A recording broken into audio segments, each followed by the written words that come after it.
Welcome to the Deep Dive. This is the show where we really try to take a stack of sources, research notes, and just boil it all down for you, our listener. Yeah, the goal is to pull out those key insights, maybe some surprising facts, Yeah. and help you get informed pretty quickly without, feeling buried in information. Exactly, those aha moments.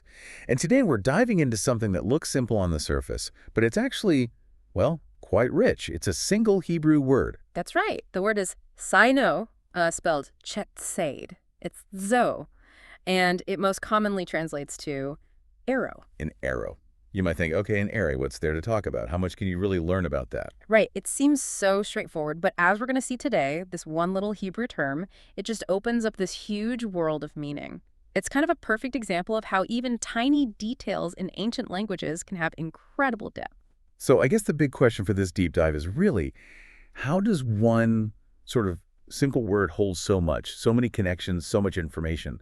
And that's what makes it so fascinating, particularly, I think, from our perspective. As Protestant Christians, holding to Reformed theology, this study really shines a light on the meticulous nature of God's word. How so? Well, every layer of this word, its ancient history, its literal uses, its really profound metaphorical uses, even the spots where scholars debate the finer points, it all seems to reveal something more about God's sovereign hand. You see it in human affairs, in his divine revelation. So it underscores the precision in Scripture itself. Exactly. It highlights the incredible care, the precision embedded in the very language God chose to communicate with us. Our sources for today, they cover quite a bit. The word's ancient roots, its different uses, its grammar, and yeah, even those scholarly debates about meaning. Okay, so it's clear we're dealing with more than just a dictionary definition here. Let's start at the beginning then. Before we jump into the Hebrew Bible specifically, what do the sources say about where this word even comes from, its linguistic background? Right. So the term O has really, really deep roots in the ancient Semitic languages. Our sources make that clear. It's got a long and pretty widespread history. Okay. Its origin traces back to a root word, lodao, and that root itself means something like to pierce or to cut. Ah, okay, so that connects directly to what an arrow does. Precisely. That direct linguistic link ties right to the basic function of an arrow, piercing something, cutting through. Whether it's, an enemy, a target, or just the air, the word's foundation is about that penetrating action. Interesting. And what's really striking is that foe wasn't like an isolated word. It had a whole linguistic family tree. We see related words, cognates, popping up all across the ancient Near East. Like where? For instance, in Ugaritic, that's a language really close to Hebrew, often gives us great clues about ancient word usage we find the foe. In Phoenician, you see, the Aramaic dialects have similar terms too, like an Old Aramaic and Egyptian Aramaic. So it's quite widespread. Oh yeah, even further out, you get Okoyu in Akkadian, Hoyat in Arabic and Ethiopic. This big family tree for arrow is really significant. Why is that so significant? Well, it tells us that the whole concept of a projectile weapon, like an arrow, and the word for it, wasn't just common. It was fundamental. It was deeply embedded in the vocabulary across the region, way back. It wasn't some local invention. It was a shared foundational idea reflecting, common warfare, hunting practices across different cultures. That is quite a lineage. It's one thing to see these related words, but do we actually find them in old texts, like physical evidence? Absolutely. And the sources give us specific examples, which really anchors it historically. We find it, for instance, in Aramaic inscriptions, specifically the Ceasefire Treaty, I-A.38. A treaty? Yeah, a really key historical document from the 8th century BCE, a treaty between kings. And the word showing up there demonstrates its practical use in, official records, agreements, not just talk about war. Right. We also see it a lot in the cuneiform alphabetic texts from Ugaritic. Passages like KTU 1.3.5.31, KTU 1.4.4.42. They show it being used commonly in myths in administrative texts from the late Bronze Age. These Ugaritic texts are super important for understanding the broader Semitic language world and how close Hebrew was to these older languages. They give us direct parallels to biblical usage. And closer to the Bible's time. Yep. Maybe most compelling for our listeners, odor shows up in the Dead Sea Scrolls. Specifically mentioned are 1 QIA Coral 7116 and Corridal 11.27. And the scrolls, they give us insight into how the word was used right around the time of some later biblical writings, confirming it was still relevant, still commonly understood. So these examples really confirm it wasn't just a theoretical word, but actively used across a huge span of time and geography. Exactly. It had a very real documented presence. Okay, so this initial look already paints a picture of a word with some serious history, way beyond a simple definition. Knowing that when we actually turn to the Hebrew Bible, what's the main sort of everyday meaning of "u," the one people would grasp immediately? Right, the core meaning. Well, the primary meaning of zuz is, just as you'd expect, a literal arrow. The sources define it as a shooting missile shot with a bow, or maybe more technically, a projectile with a straight, thin shaft and an arrowhead on one end. Okay, pretty straightforward. That's its most common fundamental translation. It's what pops into your head first.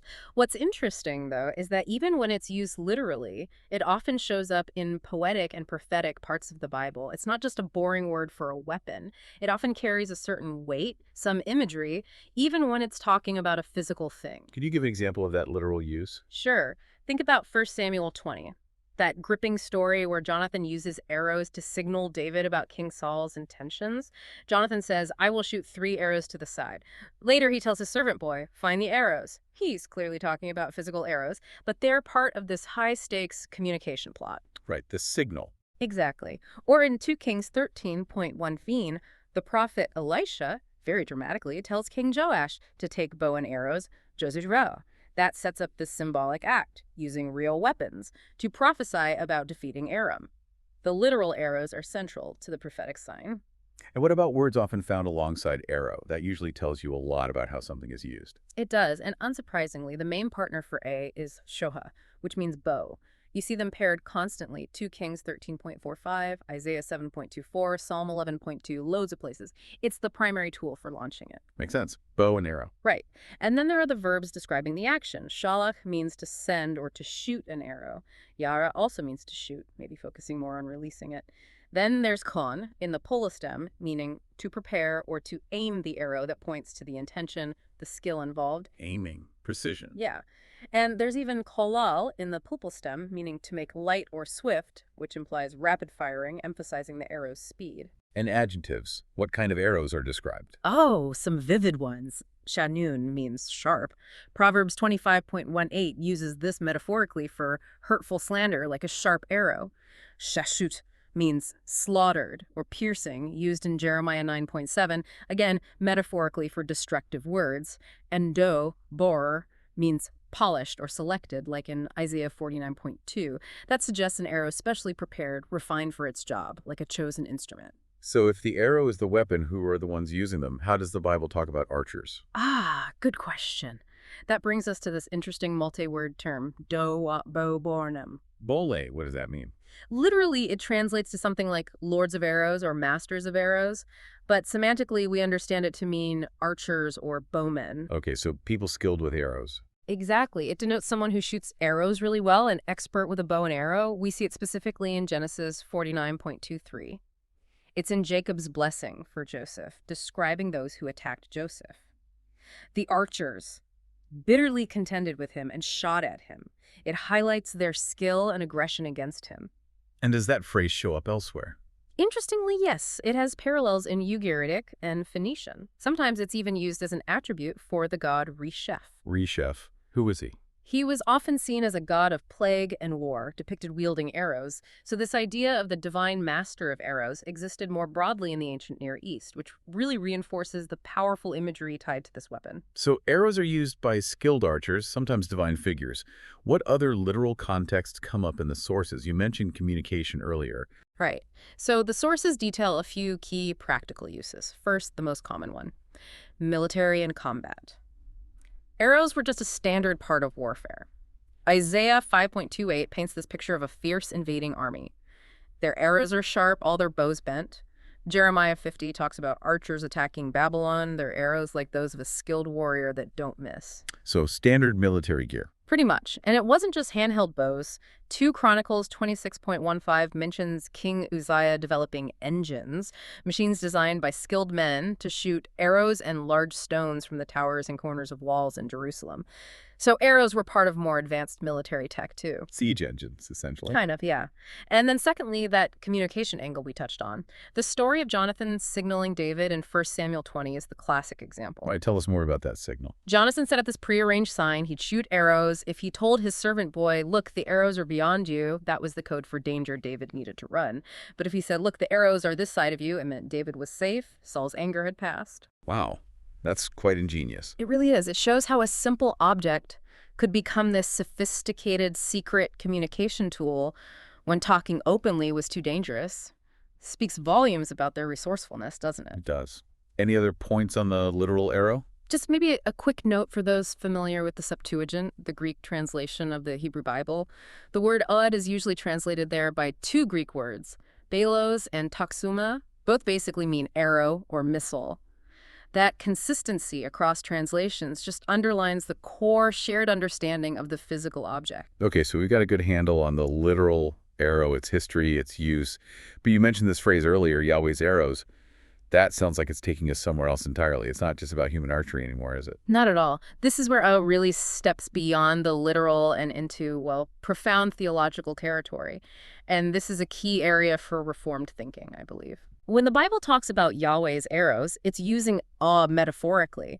These arrows symbolize divine judgments, calamities, maybe even evils that God sovereignly brings upon people. It's a powerful image for his direct, often swift intervention in the world. Intervention is judgment. Often, yes, but importantly, not as some arbitrary act. It's presented as an expression of his justice, his holiness, his rule. We see this imagery pop up quite a bit. Yeah. Deuteronomy 32, the Song of Moses, has God declaring he will spend his arrows upon them, those who reject him, and that his arrows will be drunk with blood. It's very stark imagery of God as an active, righteous judge carrying out retribution. That's intense. It is. And think about Job. In Job 6.4, he cries out that the arrows of Shaddai, the Almighty, are inside him. They're poison drinking his spirit. It's not just external trouble. It's like God's judgment has pierced him, lodged deep within. It conveys this inescapable internal agony. I really feel the weight of that imagery. You do. Psalm 7.14 talks about God preparing his deadly weapons, making his arrows fiery shafts against the wicked. Psalm 38.3 has the psalmist lamenting, "Your arrows have sunk into me," showing the pain of maybe divine discipline or the consequences of sin. And Ezekiel 5.16 explicitly calls famine one of God's deadly arrows.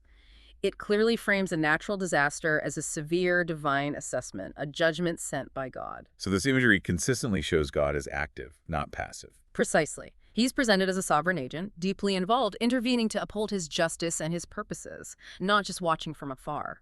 And connecting this back to a Reformed perspective, you mentioned God as an active sovereign agent.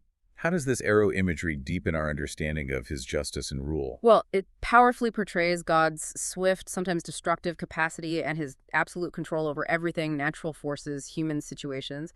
It really underscores his justice, his intervention, his active role. And that lines up perfectly with the Reformed understanding of God's sovereignty and his meticulous providence over all things. So the idea isn't that God just allows bad things to happen? From this perspective, no. He doesn't just permit evil or disaster.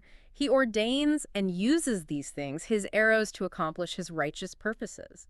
They aren't random. They are purposeful. They are precise. And crucially, they are always just, even when they are difficult for us to understand. And these divine arrows, do they take specific forms in the text? Yes, the sources highlight a few specific manifestations. One really prominent one is lightning and thunderbolts. The phrase Aphert, which means light of your arrows, is directly linked to lightnings in Habakkuk 3.11, and Psalm 77.18 connects God's arrows to the thunderbolt. Lightning is God's arrow. Exactly. And this isn't just poetic flair. It often shows up in theophanies, those passages describing God's manifest presence. Psalm 18 and its parallel in 2 Samuel 22, where David describes God dramatically appearing to rescue him. Picture God scattering enemies with lightning flashes, referred to as his arrows. It paints this picture of God showing up with overwhelming power, undeniable divine action, total control over nature. When God reveals himself, it's with irresistible might. So, lightning. What else? You mentioned famine. Right. Famine is explicitly called an arrow of God in Ezekiel 5.16. The text warns about these deadly arrows of famine that God will send. It shows how even what we might see as a natural disaster can be viewed biblically as an instrument of divine assessment. A tool of judgment or discipline. Yes. From a Reformed standpoint, these arrows, famine, pestilence, they aren't just random tragedies. They're part of God's purposeful governance of the world. They might be covenant curses for disobedience, or maybe means he uses to bring about his righteous plans. They remind us God isn't distant. He's actively involved, making sure his creation runs according to his decrees, even in what feels like calamity to us. It's really something how this one word, it gives us such a glimpse into God's sovereignty. But okay, moving beyond the divine, the sources also show describing very human things. What are some of those applications when it's about people? Right. The metaphor stretches into the human realm too, and it reveals quite a bit about our own actions and qualities, both the destructive side and sometimes the constructive side. Let's start with the negative. Where does it show up there? One of the most powerful negative uses is linking to harmful words to the tongue. It becomes a metaphor for deceitful, bitter, or just plain hurtful speech. Words as arrows. Exactly. It's vivid, isn't it? Jeremiah 9:7, the prophet says his people's tongue is a deadly arrow, that it speaks deceit. It captures how quickly words can wound, how deeply they can penetrate, just like a physical arrow. That makes a lot of sense. Proverbs 25:18 says a man bearing false witness against his neighbor is like 3 weapons, a wool club, a sword, and a sharp arrow. It puts false testimony right up there with lethal force. Proverbs 26:18 compares a deceiver to a madman who throws firebrands, arrows, and death. It stresses the careless, devastating harm that malicious words cause. It sounds like the Apocrypha mentions this too. Yes, Sirach 51.5 explicitly uses the phrase arrows of the tongue. It makes that connection crystal clear. And from a Reformed viewpoint, this just highlights the pervasive nature of sin, doesn't it? Even in our speech. How the tongue, though small, reflects the corruption within the human heart and can cause immense damage. Okay, so harmful words. What else on the negative side? Well, the violence of wicked people can also be described with arrow imagery. Psalm 11.2 talks about the wicked bending their bows, aiming their arrows in the dark at the upright in heart. It's about hidden, insidious attacks. Shooting from the shadows, basically. Pretty much. Psalm 91.5 mentions the arrow that flies by day as a danger that those trusting God don't need to fear, referring to overt attacks from evil people. Psalm 57.5 even compares the teeth of the wicked to arrows, emphasizing their predatory, destructive nature. A brutal assault. And didn't you mention earlier that sometimes arrow can mean the wound itself? Yes, that's another layer. In some places, law seems to mean not the projectile, but the result, the wound inflicted by an arrow. Job 34.6 is a key example. The word there, literally my arrows, is often interpreted as my wound. It suggests Job's pain is this piercing affliction, like he's carrying the arrows in him, a constant source of agony. One source even compares it to Euripides' idea of flying wounds, the weapon's impact becoming this persistent internal suffering. Wow. Okay, so that covers a lot of the negative human stuff. But you said it wasn't all bad. Right. The also has positive, or at least neutral, metaphorical uses related to human qualities or blessings. Like what? Probably the most famous and beautiful one is in Psalm 127.4. Here, arrows are a simile for the strength and efficiency derived from one's children. Children as arrows. How does that work? The verse says, like arrows in the hand of a warrior are the children of one's youth. Just like arrows give a warrior strength, defense, the ability to fight and win, children are seen as a source of blessing, security, and future capability for a family. They're like a legacy, carrying on the family name and faith, providing support later in life. That's a powerful image for families. It really is, and it resonates strongly with a Reformed view of children as gifts from God, blessings entrusted to parents to raise in his ways, continuing the covenant line and contributing to the kingdom. Any other positive or neutral uses? A few others are mentioned. In Numbers 24.8, the term might metaphorically refer to Israel's weapons, representing the nation's military strength to overcome enemies. It's also used figuratively for the Messianic king in Psalm 45.6. His arrows are sharp in the heart of the king's enemies, making the peoples fall under him. That signifies the Messiah's irresistible spiritual rule, his truth and justice penetrating hearts and bringing submission. So the king's effectiveness. Yes. And then there's Isaiah 49.2. Here, though, it refers metaphorically to a servant, specifically Yahweh's polished arrow. The servant, often seen as the Messiah, or maybe faithful Israel, is portrayed as this instrument God has specially prepared, honed, made ready for a specific divine task, piercing darkness, achieving God's purposes. A polished arrow, ready for use. Exactly. A chosen instrument, perfectly suited for God's plan. It's really quite something how this one word paints such a detailed and varied picture of humanity, destructive words, violence, but also the blessing of children, kingly power, divine service. It really speaks to the richness of the language. It does. The nuance is incredible. Now, this range of meaning, it brings up an important point for anyone studying ancient texts, right? Sometimes getting the meaning right involves looking at places where scholars maybe don't fully agree or where there are different textual traditions. Are there spots where the meaning of those is debated or has different readings? Absolutely. And this is a vital part of biblical scholarship. They does present us with some really interesting textual issues, places where variations or alternative readings affect the meaning. These discussions really highlight the careful work involved in transmitting and understanding the Bible over centuries. What's a major example? One of the best known involves Goliath's spear in 1 Samuel 17.7. The kathib, that's what is written in the traditional Hebrew text, reads kiki dahagne. Now, some early interpretations took this to mean the iron head of the spear. The pointy end. Right. But that reading clashes with the kara, the what is read, the traditional oral way it was pronounced, and also with parallel passages like 2 Samuel 21.19 and 1 Chronicles 20.5. Those usually read M-day. It means wood, or in this context, the shaft of the spear, and our sources generally agree that wood makes much more sense here, describing the massive wooden shaft of Goliath's spear. Scholars actually say it's a mistake to think a wire arrow could mean the wooden part, so that little difference changes whether we're talking about the spear's tip or its handle. Shows how important careful textual work is. Definitely. Another tricky spot is Job 34.6.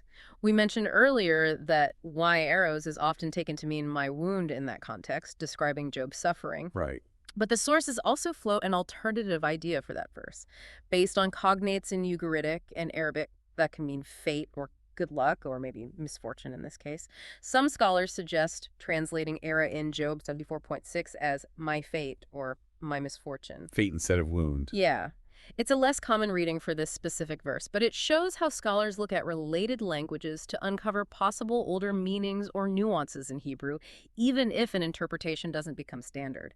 It reveals the word's potential semantic range. Are there other examples of these kinds of textual questions? Yeah, a few others illustrate the ongoing work. In Numbers 24.8, the standard reading "reet latza," meaning crush his adversaries, is usually preferred over trying to force an interpretation involving arrows. It just fits the verb form and context better. In Psalm 58.8, some scholars propose reading "keitzir," meaning grass, instead of "hitzes," his arrow. That completely changes the image from a weapon to something that withers quickly. Big difference. Huge. And in 1 Samuel 20.38, there's a classic kathib prayer difference. The kray, what's read, is off plural arrows, but the kitzib, what's written, is singular my arrow. A small change, but it affects the number or possession. These detailed scholarly debates are so crucial for carefully understanding and preserving the text, making sure we wrestle with the most accurate meaning of God's word. It really underscores that idea of careful stewardship of the text, doesn't it? Yeah. And the ongoing effort to get the message just right. Even tiny variations can lead down different paths of understanding. Okay, so beyond textual debates, what's another way this word arrow stretches? I think I saw something about divination in the notes. How does an arrow fit into that? Yeah, that's a pretty striking extension of meaning. It shows how a physical object, like an arrow, could be pulled into ancient practices far removed from just hunting or war. The sources point to A being used in divination, that is, trying to seek omens or get divine guidance. Arrows for fortune telling. Essentially, yes. Ezekiel 21.26 gives a clear picture. It describes the king of Babylon standing at a crossroads. To use divination, he shakes the arrows. This points to an ancient practice where arrows weren't just weapons, they were tools in a ritual. They might be thrown, drawn like lots, or maybe shot and observed to see where they landed, all to try and figure out the God's will or predict the future. Why arrows, though? Culturally, it sort of makes sense. An arrow, once you shoot it, follows the path, right? It seems determined. Kind of like how people viewed fate. Now, the Bible consistently forbids these kinds of practices for God's people, but the verse in Ezekiel shows it was a known pagan method back then. It reveals this broader cultural idea of the arrow as something that could reveal direction or destiny. Fascinating. Okay, any other figurative uses or related terms we should cover? Yes, there are a few other figurative equivalents that kind of broaden the word's semantic field. For example, you find the phrase son of the quiver, that's Ben-Sheed Ben-Ashba in Lamentations 3.13, and also son of the bow, Job Ben-Kestrafin, in Job 41.20. Son of the quiver, son of the bow. What do those mean? They both just function as poetic parallels for arrow. They're idiomatic ways to refer to an arrow, emphasizing where it comes from, the quiver, or what it's used with, the bow. Kind of like how we might say man of the cloth for a priest. Got it. Like kinnings? Sort of, yeah. And there's also the phrase zela metallo, which means target for the arrow. This pops up in Lamentations 3.20 to express extreme vulnerability. Jeremiah, lamenting Jerusalem's suffering, says God bent his bow and set me as a target for the arrow. It vividly conveys that feeling of being deliberately singled out for attack or misfortune, like a bullseye just waiting for the hit. Wow. Okay, so as we've gone through all these different literal, divine, human, even divination, it's clear the word itself isn't just one static form. You mentioned the grammatical forms earlier. Can you just quickly recap those? It helps illustrate how Hebrew works. Sure. Understanding the grammar helps see how flexible the word is in Hebrew sentences, allowing for really precise meaning. The basic absolute singular form is just ga.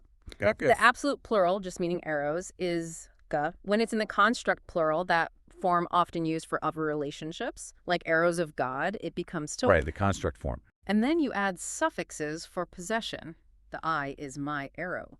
Sial is his arrow. In the plural with suffixes, you get I for my arrows and si ka for your arrows. And wasn't there an irregular one? Yes, good catch. There's an interesting irregular plural form, as si, which also means your arrows, found in Psalm 77.18. Just adds another little wrinkle to its linguistic structure. These variations let the word fit perfectly into its grammatical slot, showing off the intricate design of the language. Okay, so let's try to wrap this up. What does this all really mean for us? We've taken this deep dive into what looked like a simple word, arrow, day, and honestly, it feels like we've opened a treasure chest, linguistically and conceptually. It really does feel that way sometimes, doesn't it? Yeah. We started way back with its ancient roots, saw it across all these Semitic languages, traced it to a root meaning to pierce. Then we looked at its straightforward literal use, military communication. But then things got really, really insightful when we explored the metaphors. That's where the richness really came out. Absolutely.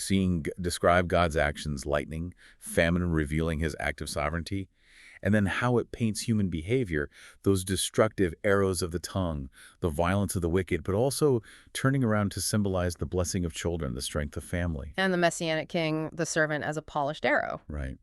And we even touched on those tricky textual issues where scholars debate the nuances, which just highlights the careful work involved in handling scripture.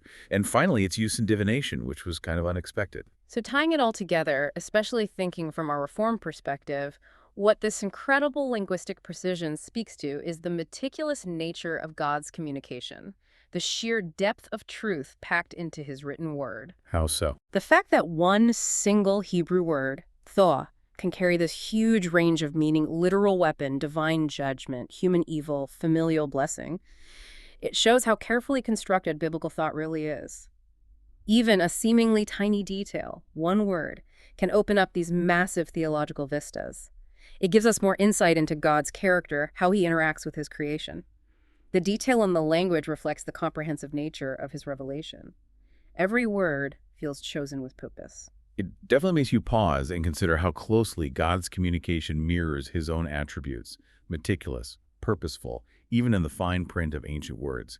It's not just what he says, but how he says it. Precisely, with such intentionality. So maybe a final thought to leave our listeners with. Well, here's something to mull over. When we really grasp that God's justice and his blessings can both be described using the same precise image of an arrow, what does that tell us? What does that suggest about the coherence, the purposefulness of his design in absolutely everything in nature and in his revelation? That his truth is woven through all reality, often in surprising ways. Perhaps. It certainly urges us to look more carefully, more deeply into his word, expecting to find these connections, this coherence, even when it's not immediately obvious. That's a great challenge.